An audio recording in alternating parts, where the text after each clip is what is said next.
The boils and the silence.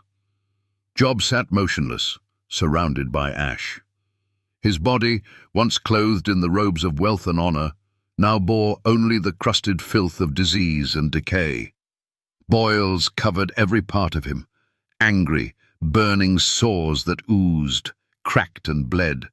The pain was relentless, and even sleep fled from him. The simple act of sitting was torment, standing, unbearable. He used a broken piece of pottery to scrape his flesh, trying to bring relief, but drawing only more blood. His skin peeled like bark stripped from a tree. His breath reeked. His friends would not recognize him. The man once called greatest of all the men of the East had been reduced to a grotesque spectacle of human suffering.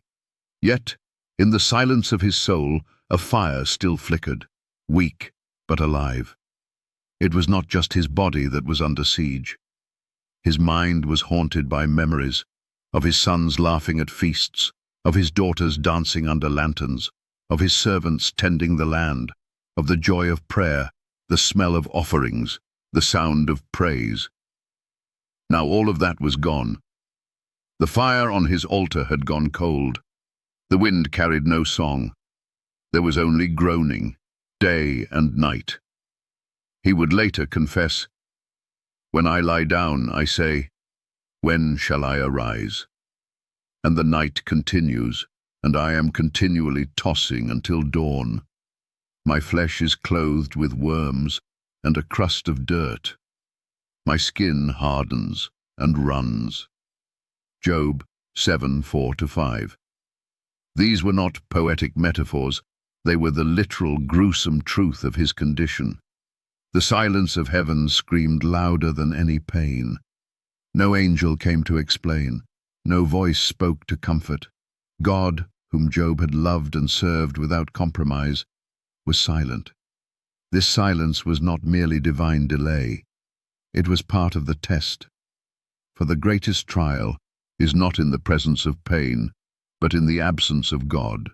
Satan had struck his body, but it was the silence that threatened to shatter his spirit. The enemy, lurking in the unseen realm, watched intently. Surely now, he thought, Job would break. This is no longer about livestock or family. This is about the body, the soul, the breath. Satan had whispered to God, "Touch his bone and his flesh, and he will curse you to your face." Now he waited for that curse. One sentence, one angry outburst, one renunciation of God's name, and the accuser would claim victory. But Job remained silent. His wife's voice, once a comfort, had now echoed the serpent's lie. Curse God and die. And Job's response?